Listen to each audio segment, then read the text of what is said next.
الحمد لله رب العالمين أشهد أن لا إله إلا الله وحده لا شريك له وأشهد أن سيدنا ومولانا محمدا عبده ورسوله أما بعد فأعوذ بالله من الشيطان الرجيم بسم الله الرحمن الرحيم أفلا ينظرون إلى الإبل كيف خلقت وإلى السماء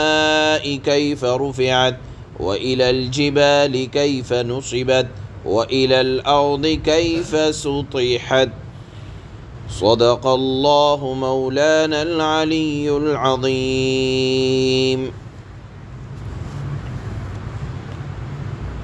اللہ رب العزت والجلال قرآن میں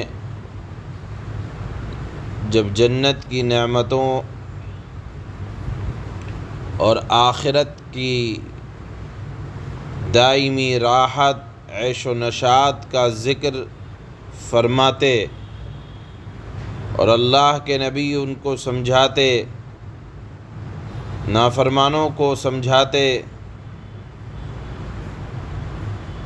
تو ان کے سمجھ میں یہ بات نہ آتی کہ جب ہم مر جائیں گے آخرت میں کس طرح ہمیں جمع کیا جائے گا اور وہاں کی راحت و آرام کا تصور کیا۔ تو کفار مکہ یہ کہتے کہ یہ جنت کا جو ذکر آپ نے کیا ہے یہ ہرگز ہو نہیں سکتا۔ اللہ نے ایسے نافرمان منکرین کو کے سامنے اپنی قدرت کے کچھ نمونے بیان فرمائے کہ اللہ کے لیے سب کچھ ممکن ہے، اور اگر بات سمجھ میں نہیں آتی، اللہ کی قدرت کے نمونے سمجھ میں نہیں آتے، تو دیکھو اللہ نے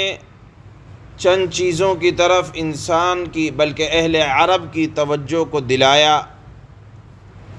کہ میری قدرت کاملہ کو اگر سمجھنا چاہتے ہو تو تمہارے سامنے 4 نمونے اللہ نے پیش فرمائے ہیں۔ پہلا نمونہ اللہ نے اونٹ کی تخلیق میں، یعنی اونٹ کو پیدا کیے جانے میں غور کرنے کی دعوت دی ہے۔ اللہ نے فرمایا افلا ينظرون الى الابل كيف خلقت، کہ تمہارے جنت کی نعمتیں سمجھ میں نہیں آتی اور اس کو تم محال سمجھتے ہو اور کہتے ہو نہیں سکتا، تو دیکھو میری قدرت کا ایک نمونہ دیکھو کہ کیا وہ لوگ اونٹ کو نہیں دیکھتے کہ کس طرح عجیب طور پر پیدا کیا گیا ہے۔ موجودہ عرب تو چونکہ اس سے بے نیاز ہیں، لیکن پرانے عرب کے ہاں اونٹ کا، قدیم عرب کی معاش کا دار و مدار ہی اونٹ پر تھا۔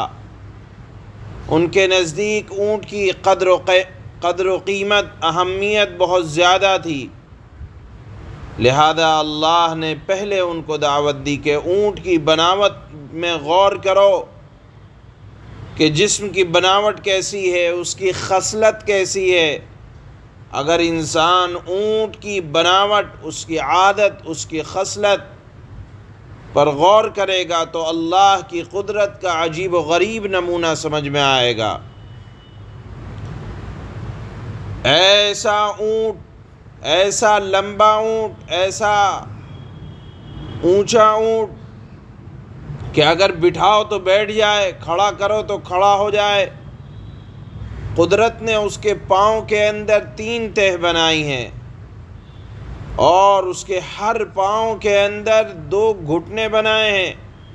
اور ہر جانور کھڑے ہو کر اپنے اوپر سامان لدواتا ہے، مگر اونٹ کے اگر بٹھاؤ تو بیٹھ جائے اور اس کے اوپر اپنا پورا بوجھ لاد دو، بیٹھ کر وہ اپنے گردن اور اپنی پیٹھ پر بوجھ کو لدواتا ہے، اور پھر اپنی گردن کی لچک اور اس کے زور سے کھڑا ہو جاتا ہے۔ یہ کسی اور جانور کی خوبی نہیں ہے۔ اور اس کی ایک خوبی یہ ہے کہ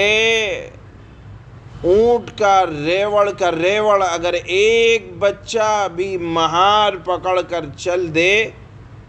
تو ایک بچے کے بھی تابع ہو جاتا ہے۔ فرما برداری کا عالم یہ ہے۔ اور پھر اللہ نے یہ مادہ کسی اور میں نہیں رکھا کہ روکھی سوکھی جو پتے ریگستان کے کوئی اور جانور نہیں کھا پاتا، معمولی غذا پر، اور ایسے پتوں پر جو بالکل انتہا درجے کے معمولی سمجھے جاتے ہیں، اونٹ ان کو کھا کر میلوں سفر کر لیتا ہے۔ اور اللہ نے اس کی خوبی یہ رکھی ہے کہ اپنی پیاس کو برداشت کر کے لمبے لمبے سفر کرتا رہتا ہے۔ جفا کشی کا عالم یہ ہے کہ اس پر کتنا ہی سامان لاد دیا جائے، وہ اپنے مالک کی فرما برداری میں مستقل لگا رہتا ہے، اور بغیر کسی آرام کے کئی روز تک اگر پانی بھی نہ ملے مالک کی فرما برداری اور اطاعت میں چلتا رہتا ہے۔ سواری کے بھی کام میں آتا ہے۔ اونٹ کی اونٹنی دودھ دیتی ہے، پورے گھر کو کافی ہو جاتا ہے، اور پھر اس کی کھال کے اہل عرب جبے بنوایا کرتے تھے، اور نفیس قسم کے اہل عرب اس کے لباس اور کمبل استعمال کیا کرتے تھے جو مدتوں چلا کرتے تھے۔ اور پھر سرزمین عرب میں یہ اونٹ ہر جگہ مل سکتا تھا، لہذا جو خصوصیت اونٹ کے اندر پائی جاتی تھی وہ دیگر جانور میں نہیں پائی جاتی۔ اللہ نے فرمایا میری قدرت کو تم بعید سمجھتے ہو کہ جنت میں نعمتیں کیسی ہوں گی؟ میری قدرت کا ایک نمونہ دیکھنا چاہتے ہو تو جس پر اہل عرب تمہارا ذریعہ معاش ہے، دار و مدار ہے، کاروبار زندگی، گھریلو کام جس سے تم کیا کرتے ہو، اونٹ کی طرف غور کرو، تمہیں خدا کی قدرت کا نمونہ سمجھ میں آئے گا۔ پھر فرمایا وَإِلَى السَّمَاءِ كَيْفَ رُفِعَتْ، دوسرا نمونہ اللہ نے اپنی قدرت کا ذکر فرمایا کہ آسمان کو نہیں دیکھتے کس طرح بلند کیا گیا۔ اول تو بلندی ایسی کہ کوئی اڑ کر پرندہ جانا بھی چاہے تو نہیں جا سکتا، پھر اس کی وسعت اتنا چوڑا، اور اتنا چوڑا ہونے کے باوجود کوئی اس کے اندر پھٹن نہیں، کوئی اس میں سہارا نہیں، اور اللہ کی قدرت زمین سے ہزاروں گنا زیادہ اس کے اوپر بوجھ، سورج کا، چاند کا، ستاروں کا، کہ ایک سورج زمین سے کتنا بڑا ہے، چاند بڑا ہے، ستارے بڑے ہیں، اتنا بھاری بھرکم بوجھ آسمان اپنے اوپر لادے ہوئے ہے، اور آسمان کے اندر اتنے سیارات ہیں، اور پھر خود بادلوں کا بوجھ آسمان میں کس قدر ہے، پانی کو اٹھائے ہوئے ہیں بادل، جدھر چاہتے ہیں ادھر برس جاتے ہیں، اور پھر سورج اپنی تمام تر صفتوں کے ساتھ انسان کی خدمت میں لگا ہوا ہے، وہ بھی آسمان میں ہے، ستارے بھی آسمان میں ہیں، چاند بھی آسمان میں ہے۔ تو اللہ نے فرمایا وَإِلَى السَّمَاءِ كَيْفَ رُفِعَتْ، کہ آسمان کی طرف نہیں دیکھتے کیسے اللہ نے اس کو بنایا ہے۔ جنت کی نعمت یا جہنم کے تذکرے یا وہاں کے حالات سے تم یہ سمجھتے ہو کہ یہ اللہ کے لیے کوئی مشکل ہے؟ کیا تم آسمان کو نہیں دیکھتے؟ کیسی بلند چیز، کامیاب چیز اللہ نے بنائی۔ پھر فرمایا وَإِلَى الْجِبَالِ كَيْفَ نُصِبَتْ، تیسرا نمونہ قدرت کا اللہ نے فرمایا کہ پہاڑوں کو دیکھو کیسے کھڑے کر دیے گئے، بلکہ گاڑ دیے گئے، ایسے گاڑ دیے گئے کہ زمین حرکت نہیں کر سکتی۔ پہاڑ میں بھی اللہ نے اپنی قدرت کے نمونے رکھے۔ کوئی پہاڑ انتہائی کالا، کوئی پہاڑ انتہائی سرسبز و شاداب، کوئی پہاڑ انتہائی خشک، کوئی پہاڑ ایسا کہ اس میں سے دریا بہہ رہے ہیں، اس میں سے جھرنے بہہ رہے ہیں، اس کے اندر سے اللہ نے پتھر کو پھاڑ کر چشمے نکال دیے۔ تو اللہ نے فرمایا ایسے چشمے نکال دیے کہ زمینوں کی زمینیں سرسبز و شاداب ہو رہے ہیں، جڑی بوٹیاں نکل رہی ہیں انہی چشموں کی برکت سے،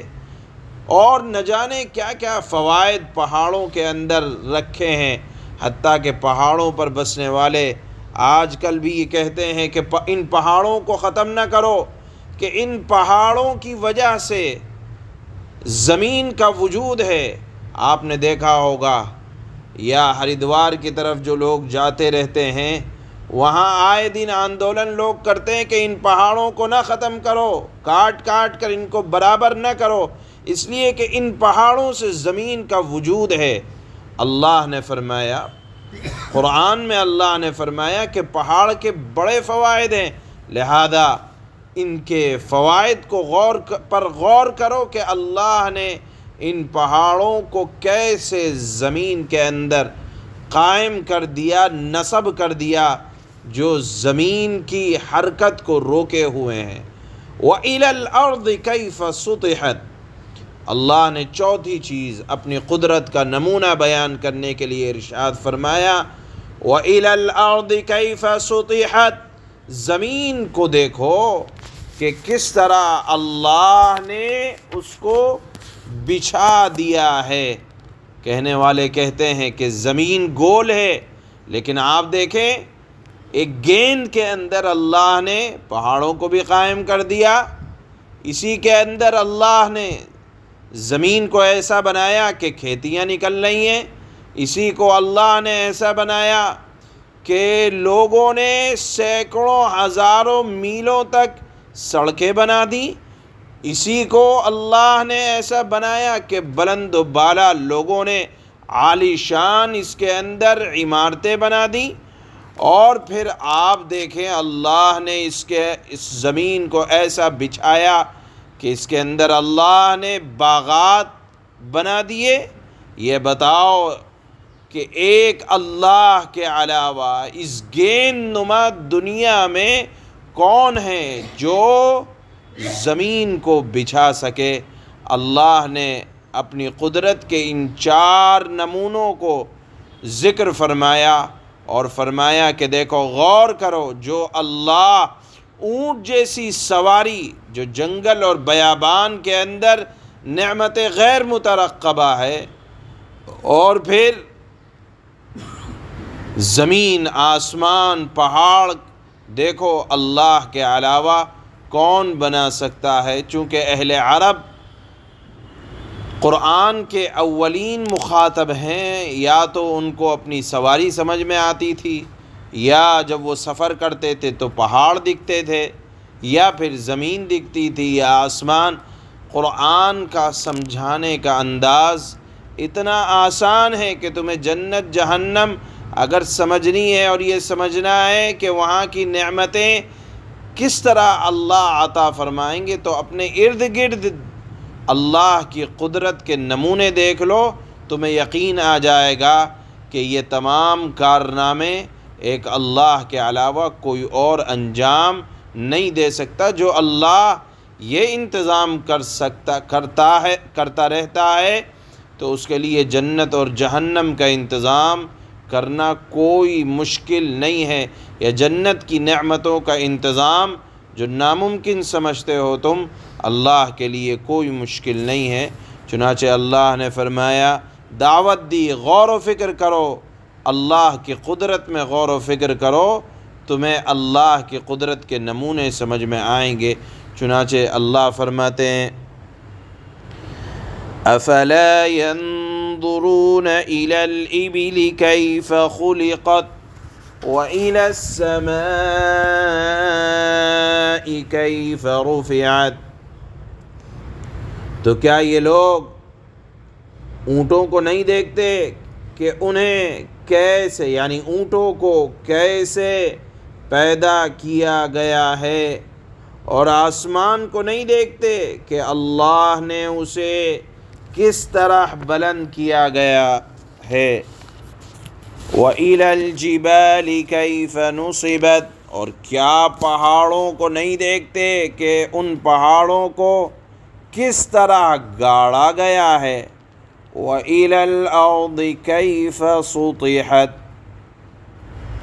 اور کیا زمین کو نہیں دیکھتے کہ اللہ نے اسے کیسے بچھایا، یا زمین کو نہیں دیکھتے یہ لوگ کہ زمین کو کیسے بچھایا گیا ہے۔ گویا کہ اس میں غور و فکر کی اللہ نے دعوت دی ہے۔ سبحان اللہ۔